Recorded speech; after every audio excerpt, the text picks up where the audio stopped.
Hello and welcome back. Today we're going to cover two key topics, and they're the chain rule and higher order derivatives. The chain rule is the last way to take a derivative, and it's, in my opinion, the most useful. And then higher order derivatives are something that's not hard to think of. It's just going to be, oh, that's it. And then just extra practice with the chain rule today. So we're going to start off with higher order derivatives. Let's suppose we have these two functions. F of x is x squared plus 2x plus 1, and g of x is 2x plus 2. Let's differentiate both of them, right? Good old power rule. We'll have f prime of x is 2x plus 2. G prime of x is just 2. That's interesting. If, let's say, I just decide to, because we're going to see that f prime of x is equal to g of x, and then we differentiated g of x. That's kind of neat, isn't it? A function's derivative is equal to another function. This blue line, I'm just connecting them saying, hey, these are the same thing. It's almost as if we differentiated f of x twice. Can we even do that? Yes.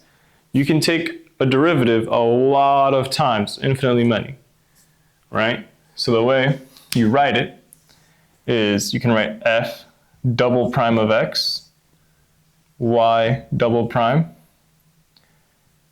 d squared y over dx squared. I'll get to why this is this way in a minute. Or if you're working in way higher numbers, you don't want to write out f, say seventh derivative, where you go 1, 2, 3, 4, 5, 6, 7.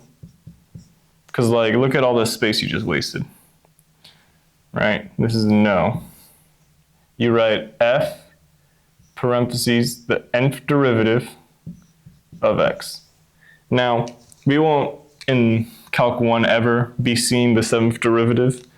You could see it in Calc 2 if something called infinite series. That's way later, way beyond the scope of Calc 1. Just so you know it exists, and that's where you'll see this notation mostly. All right. This is written like that. So let's say we want to, because you know how we can say d dx of f of x, and this just means, hey, take the derivative with respect to x. Right? You can write d squared over dx squared. Now you can't cancel these d's out. That's totally different. But if you write this, right, that just says find the second derivative with respect to x.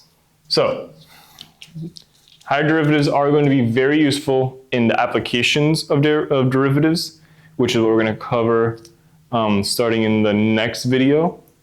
But for right now, we're just going to practice the chain rule and get comfortable with it, because it's really, really, really good and time saving. I'm going to just quickly rewrite that what f double prime is, which is just 2. And this can also be rewritten as x plus 1 quantity squared, which is the same thing as x plus 1 times x plus 1. We know that we can use the power rule here. We can use the product rule here. But what if, it's not so nice and you're just given this? Is there a rule you can use to differentiate it in a nice, neat way? Yes. All right. So it's called the chain rule, and it's going to save you a lot of time. So let's bring this down, right? And this almost looks like we can use the power rule. If we say, let's just pretend we substitute. We say u equals x plus 1. This becomes u squared equals x plus 1 quantity squared, which is what we want here. And we can differentiate u squared. That's just 2u. It's 2u, right? But wait a minute. We started off in x's. We want to finish in x's. So we just substitute it back in. We get 2 times x plus 1. And yeah, checks out. Awesome. Well, this is a special case because it's not just substitute like this. It's close to being the chain rule, but not quite. What you need to do is 2u times du dx. Well, in this case, du dx is just 1, so we got lucky. As you can tell, if you multiply this out, you'll get the same result. So it's right. Okay. Now, let's do another example. This time, something that we can't just look at and be like, yeah, this will be easy. Let's say f of x equals the quantity of x minus 7 to, let's say, the 8th power. Now, if you want to expand this out, it's not going to be a fun time, even if you use the expanding shortcut called Pascal's triangle, but trust me, it's not a fun time, right? Matter of fact, let's make it even better. Let's make it x squared minus 7 to the 8th, right? So we can't use the same trick as last time. Well, let's think from the outside and work our way in, right? What's the outermost thing? It's raised to the 8th, all right? We have an exponent, it's a polynomial. How do we differentiate it? Power rule, let's just pretend, right? So we can say that u is equal to x squared minus 7, right? Du dx, which will come in handy later, is equal to 2x, right? So we're going to bring the 8 to the front. Then we're going to have, so we started off with u to the 8th equals x squared minus 7 to the 8th, right? We differentiated u, which is just going to be 8u to the 7th, but we want to go back into x world, and then don't forget, multiply by du dx, which is the inside derivative, right? So then you have 8 times x squared minus 7, quantity to the 7th, times 2x. That is your final answer. All right? Now, before I do another example, I want to show you guys how it'll look mathematically. Right? So let's say we have a function of x, right? Well, in this case, we used u. It's a little bit I'm going to use for this, right? But this function of x looks a bit nasty to differentiate. So what we're going to do is create our own function u of x, right? So if we have f of u of x, composite function, right? And we're told to differentiate this with respect to x. What it is the outside derivative times the inside derivative however many times until you're done. In this case, we only had one inside derivative. Typically, you can go up to 3 or 4, depending on how hard/easy they are. And it could get worse because the inside derivative, you could be forced to do another rule like the product or quotient rule.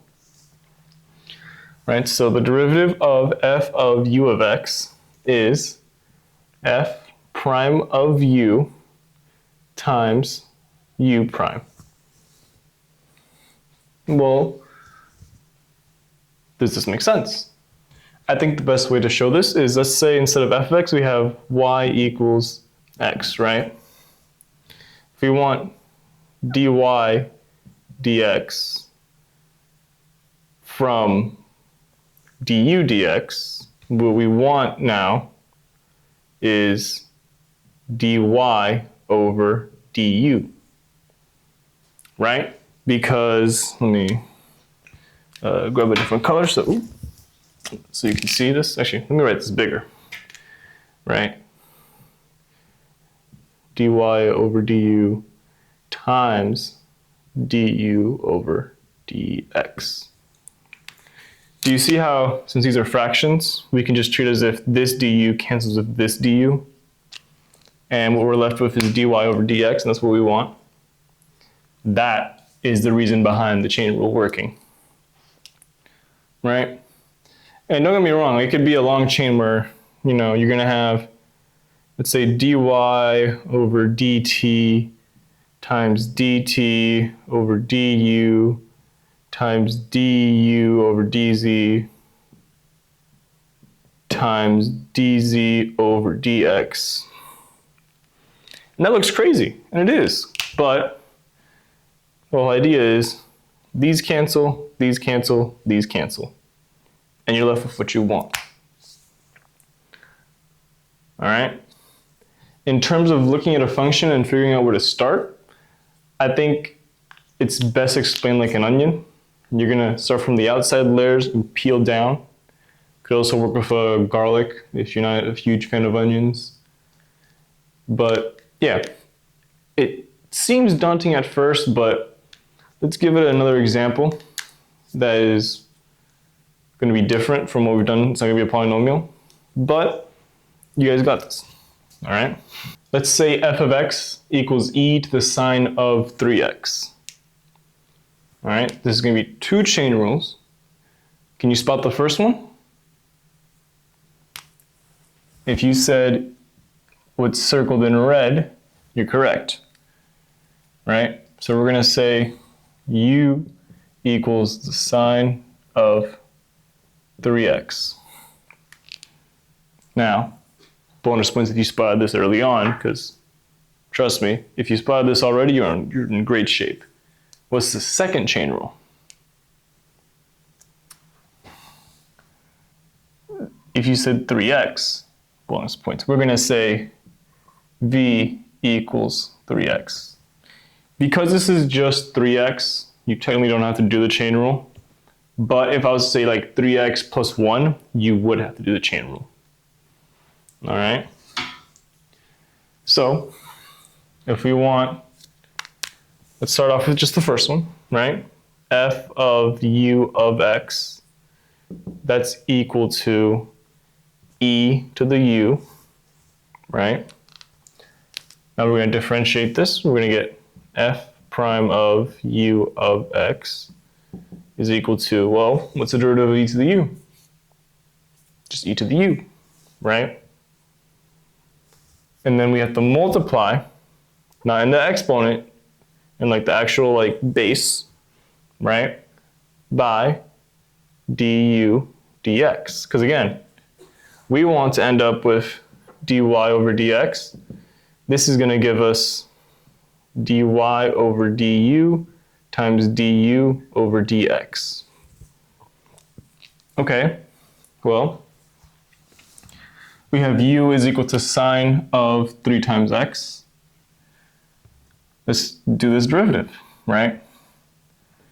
Du dx, what's this derivative of sine? Cosine of 3x. But wait a minute, we said that this was v. But hold on, we just had the same conundrum. It's recursioned, right? Because we just said u of v of x equals sine of v, right? So then, like we've been saying, or I've been saying, u prime of v of x is then going to equal, in this case, du over dv times dv over dx. Well, in this case, we're going to find dv over dx. And fairly simple, right? dv over dx, you just differentiate this, you get 3. Okay. So now we plug into here, we get du dx is equal to the cosine of 3x times 3. Now that we have this, we can plug this into this, and I'm going to write the final answer here in black. we get that dy dx is equal to e to the u, we said u was sine of 3x, times 3 cosine of 3x. Okay, not bad. Again, because this time it was just 3x, you could just take the normal derivative or using the power rule and the constant rule. But if this was 3x plus 1, which I highly suggest you try something like that out on your own, you'll then see, oh, I need to use the chain rule. Let's do one more trickier example where we're going to have a chain rule that's going to lead to a product rule, okay? This is our last example. We have f of x equals the square root of x squared times sine of x. I'm going to give you guys a second. Try it on your own. If you tried it but you didn't know where to start, I'm going to give you a hint. This is the same thing as x squared sine of x times, or sorry, all of that to the 1/2. No, you don't multiply that. That's your hint. Give it another shot. If you tried, thank you for trying. Let's see how you did. If not, if you were like, I don't even know where to begin, oh my God, that's okay. It's not as bad as you think. As always, we're going to start off by saying, we're going to say u is equal to x squared sine x. And we know we're going to eventually want this derivative, so let's just take it now. We're going to have du dx, product rule, quick little review, left, x squared, derivative of the right, which is going to be the derivative of sine x, which we just said from the last example was cosine x, plus the right, derivative of the left, derivative of x squared is just going to be 2x, and that's our du dx. Well, now we just have to use the power rule on this whole thing. So the 1/2 is going to come to the front, then it's going to be the same argument. Argument is just what's inside the parentheses, x squared sine x. Subtract 1 from the exponent to get negative 1/2, and then multiply by the derivative of the inside, which is x squared cosine x plus 2x sine x. Parentheses are important. And this equals f prime of x. Now, one thing to notice about this last problem, I didn't go through writing out all the steps of the substitution. Why? Well, you should be able to tell where you're going to substitute, because your goal is to get it in a nicer format and go from there. I do recommend writing out your steps, because if your teacher gives partial credit, that's great. You're going to probably get some there if you messed up. If you're on an FRQ and you do that, you're going to get partial credit because you showed, hey, I know what I'm doing. I just did it wrong because of a little arithmetic mistake. And it's just going to help you keep track of errors. As to should you practice the chain rule, I believe you absolutely should. It is section 3.6 of the book. That's going to be linked below in the description. I recommend doing 1 or 2 problems that you know for a fact you can do. Then same quantity of problems that I should be able to do, but let me just make sure. And look at somewhere just like, where do I even begin? And try and do those. Make sure to take it slow, write out all your steps, and at the end of the day, I believe there's answers in the back of the book. You can check. If not, you could check using an online derivative calculator. I do not recommend using AI because it's not very good at math, ironically. But yeah, before this video wraps up, I want to talk about, okay, well, we just finished covering every way we can differentiate an explicit function. What's next? Well, your first hint is I just said explicit function. The next thing is going to be an implicit function, which, don't worry, it's not really new ways to take a derivative. It's just what do you do when the function isn't so nice, right? After that, I'm going to cover then the applications of derivatives. So after that, we'll be taking a quick little trip back to limits to learn this thing called L'Hopital's rule. It's going to be so great. It's really, really fun.